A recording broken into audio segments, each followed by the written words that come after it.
You hate government, one of them libertarian types, or maybe you just can't stand the president, gun grabbers, or warmongers. Me too. That's why I invented LibertyStickers.com. Well, Rick owns it now, and I didn't make up all of them, but still, if you're driving around and want to tell everyone else how wrong their politics are, there's only one place to go. LibertyStickers.com has got your bumper covered. Left, right, libertarian, empire, police, state, founders quotes, central banking. Yes, bumper stickers about central banking. Lots of them. And, well, everything that matters. LibertyStickers.com. Everyone else's stickers suck. All right, you guys, welcome back. I'm Scott Horton. It's my show, Scott Horton Show.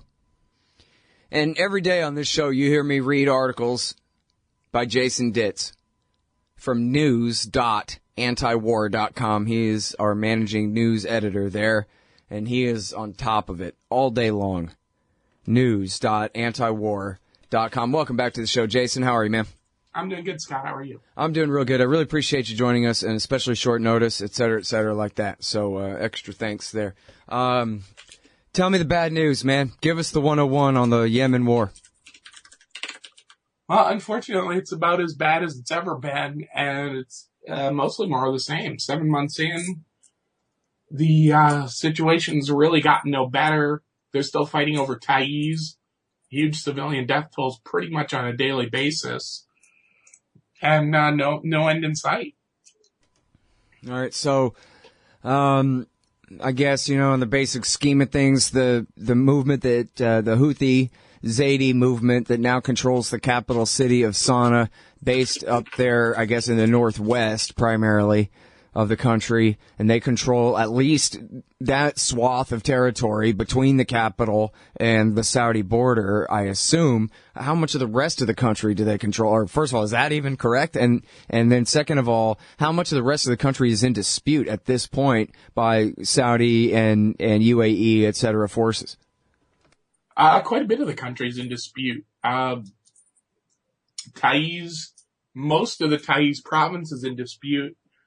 The Marib province, a little bit further to the east, is also in dispute. Most of the stuff north of that is basically Houthi controlled. Aden is the only thing that you can really securely say is the pro-Saudi side controlled, but even that seems to be somewhat in question because of Al-Qaeda, which has set up shop in the same town. And the Saudis have kind of gone out of their way not to confront Al-Qaeda militarily, which has made them kind of a welcome target for Al-Qaeda increasingly. Mm-hmm. Yeah, I mean, well, they're using them because who's better at fighting the Houthis than Al-Qaeda? But they're putting themselves in an Ambassador Stevens kind of a situation there, it sounds like. Right. And parts of Aden are so controlled by Al-Qaeda that they have the Al-Qaeda in the Arabian Peninsula faction organizes parades through the city, marches their troops through, and the pro-Saudi people have been trying to get some tribal leaders to talk Al-Qaeda into leaving, but it's not going well so far. Now, is there any indication of direct communication and cooperation between the I guess government, pseudo-exiled government, the Hadi forces, the Saudi-backed forces, and the Al-Qaeda guys, or they're just sort of eyeing each other across the field as they keep their eye on the same goal ahead of them? More or less that. I mean, there's been some efforts, again, tribal leaders trying to get the two sides to talk, to do some cooperation, at least to not directly fight, but well, now, was Al-Qaeda in Aden at all before, or this is all brand new since the Saudi war? This is all new. Al-Qaeda was, before the war began, Al-Qaeda was basically on the coast a little further west of Aden. When the war started, they seized the city of Mukalla, which is along the coast quite a bit to the east of Aden, and they've taken quite a bit of the shoreline. And when Aden fell, they were pretty quick to establish a presence there. And they really had been bogged down fighting the Houthis before this, correct? Oh, definitely. All right, so I'm looking at the map embedded in your piece here Saudi airstrike destroys bus in Yemen's Taiz, killing 10 civilians. Medics say slain were workers heading to a factory. That's at news.antiwar.com. I'm looking at the map, and of course, we're talking about the very southwest corner of the Arabian Peninsula here at the Bab al-Mandeb Straits, opening to the Red Sea and the Gulf of Aden, where Somalia, the Horn of Africa, sticks out there. And the country, for people not that familiar, it's a lot wider on the map than it is tall, so to speak, a lot further east and west than north and south. And you mentioned that town, Al-Makalla, east of Aden, where Al-Qaeda had been based for a while there, had some gains. But I look at the map, and there's at least 4 major towns to the east of there, including one apparently right on the Oman border, and I wonder which, if any, forces control those. And by the way, while you're at it, where are the Chavistas, the socialist movement in Yemen, which I know is still a strong thing? Those are both good questions, and I don't really know the answer to either of them. There really hasn't been a lot of reported fighting any further east than Makalla. So the locals, I think, are basically in control in a lot of those places, which historically has been the case in Yemen. Like a lot of the poorer countries in the region, they never really had a national government that was able to enforce its will nationally. So local tribal leaders and the like were more or less able to do what they want in these sort of great empty expanses in these cities that are kind of off in the middle of nowhere. Yeah. All right, now, and this is really the most important thing, man, I should have started with, sorry, but the civilian casualties, and we've talked about this before, it's been warned from the beginning of this war, as you said, 7 months ago, that here's a society that imports 80 to 90% of their food. And on top of that, it's the poorest country in the Middle East, which is saying something, I think. Obviously, there are a couple of really rich ones, but most of them are not.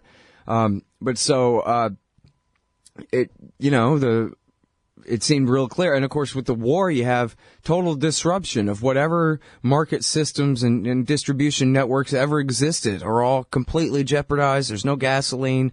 People are dying everywhere, whatever. Obviously, it's chaos. So, and I heard, I think it was last week, probably you reported this at antiwar.com about the aid workers, I forget which NGO, warning of severe malnutrition and this kind of thing.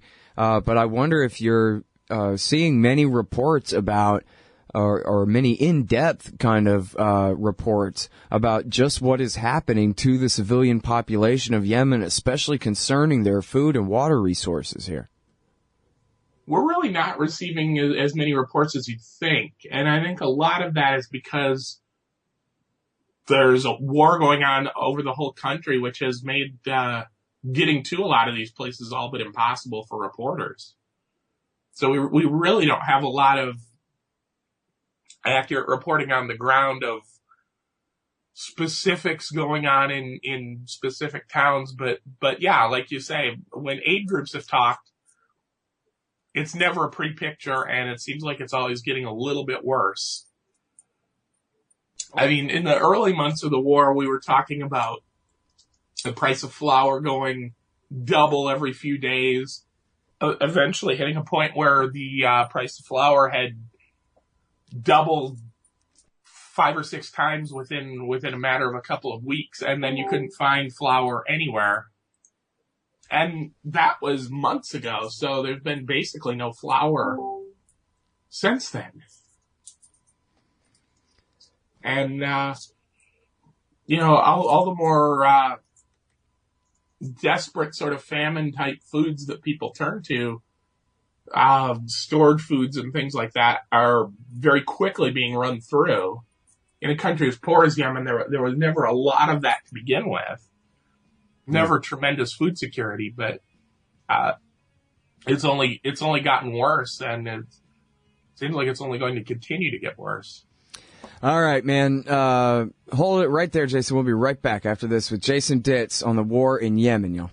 Hey, y'all. Scott Horton here for Liberty.me, the great libertarian social network. They've got all the social media bells and whistles. Plus, you get your own publishing site, and there are classes, shows, books, and resources of all kinds. And I host 2 shows on Liberty.me. Eye on the Empire with Liberty.me's Chief Liberty Officer Jeffrey Tucker every other Tuesday, and The Future of Freedom with FFF founder and president Jacob Hornberger every Thursday night, both at 8 Eastern. When you sign up, add me as a friend on there. ScottHorton.Liberty.me. Be free. Liberty.me. Hey, Al, Scott Horton here for MPV Engineering. This isn't for all of you, but for high-end contractors specializing in industrial construction and end users who own and operate industrial equipment. MPV offers licensed professional consulting on chemical and mechanical engineering for your projects. Tanks, pressure vessels, piping, heat exchangers, HVAC equipment, chemical reactors for oil companies or manufacturing facilities, as well as project management support and troubleshooting for those implementing designs. MPV will get your industrial project up and running. Head over to mpvengineering.com. All right, you guys, welcome back to the show. I'm Scott Horton. It's my show, Scott Horton Show. Hey, Jason, tell me, have the Saudis slash Americans, who, of course, are running the entire war for them, committed any war crimes lately? Pretty much every day, yes. Although pretty much every day, then they, if a war crime gets any particular media coverage, they issue a blanket denial of it. We had a recent incident of them bombing a Doctors Without Borders hospital, which sounds awful familiar because the U.S., of course, did that just a few weeks ago in Afghanistan, but apparently they have one in Yemen as well, and the Saudis bombed that one. Before that, we had the wedding party bombing in Mocha, which is down on the coast near Taiz, killing 140 or so civilians. Yesterday, of course, the article you mentioned earlier, the 10 workers being taken to their factory in a bus, and the bus gets bombed. Man. And now, is there any indication that there's any end in sight here as far as, I don't know, quote-unquote victory for one side or the other, or some peace talks that have any real teeth in them or anything, or this is just going to be like this? Well, the problem is, if you hear the Saudis talk, they're on the verge of victory, but they've been on the verge of victory for months, and they never seem to take any new territory. As far as the peace talks go, the Houthis have been on board for the peace talks for pretty much from the beginning. Their only condition was that the airstrikes stop. But the conditions on the other side are for more or less complete surrender by the Houthis, disarmament, surrendering all the cities to them before they agree to even consider talks, which obviously isn't going to happen and has kept the war going. Man. And now, so you ran this article about, some in the White House are, got a problem with this or whatever. Should we put any stock in that? Is that just they're trying to, make themselves look innocent for their horrible blood-soaked crimes that they're 100% guilty of? Or is there really a split? Is there any kind of real talk in D.C. about pressuring the new Saudi king to, figure out a way to call this thing short? I think there is some real split going on there. I think a lot of people, when the U.S. sort of bought into this war and contributed airplanes and contributed ships to the naval blockade, I don't think they really knew what they were buying into. And the humanitarian toll has been so severe, I think a lot of them are having some pretty big remorse about having joined in the first place and want to see at least some effort made to rein the Saudis in to keep this from getting completely out of hand. Yeah. I don't know if you've seen this yet. Somebody sent in to us this morning at antiwar.com. This piece, Italy sends more RWM bombs to Saudi Arabia. And apparently they got, all these photographs of a cargo plane taking all these bombs to the Saudis for use on the Yemenis. So replenishing their stocks for more slaughter ahead. And yeah, this really does seem like not even really a war of attrition, just a war of bombing them but going nowhere anyway kind of thing. Like, say, for example, the war against the Taliban. Just whatever. There is no end in sight. This could go on at this same rate for 2 years or something if America doesn't call an end to it. Looks like. Right, and I don't think there's any realistic chance America does call an end to it. A lot of the U.S. going along so easily with this war, I think, was a function of the Iran nuclear deal. We saw with Israel trying to placate Israel with billions of dollars in extra military aid, and I think this is just Saudi Arabia's version of that. Instead of military aid, they're getting unconditional backing for their war in Yemen. Right. Okay, but so how are the Houthis hanging on? I mean, the Saudis don't have to be great pilots to follow American GPS coordinates and drop bombs on people's heads, and they do have some ground forces there. And the Houthis, why? They're just the Houthis. They never had sovereignty over anything but their own little semi-autonomous area up in the north. Now all of a sudden they rule the capital city, and they're able to withstand at least an American coordinated, sounds like an American level aerial bombardment, and with UAE tanks and some ground forces on the ground, but they're just making no headway at all. Don't tell me the Iranians are arming and funding them, Jason. I know you're not gonna. Well, to hear the UAE and the Saudis, that they would say that is happening, although they can't prove it. But the reality is a lot of this is just the Yemeni military was never particularly loyal to the pro-Saudi government and are still not loyal to them even now that they're nominally back from exile in Aden. So you see a lot of the military and a lot of the tribal leaders that would have formerly supported the government are on the Houthi side.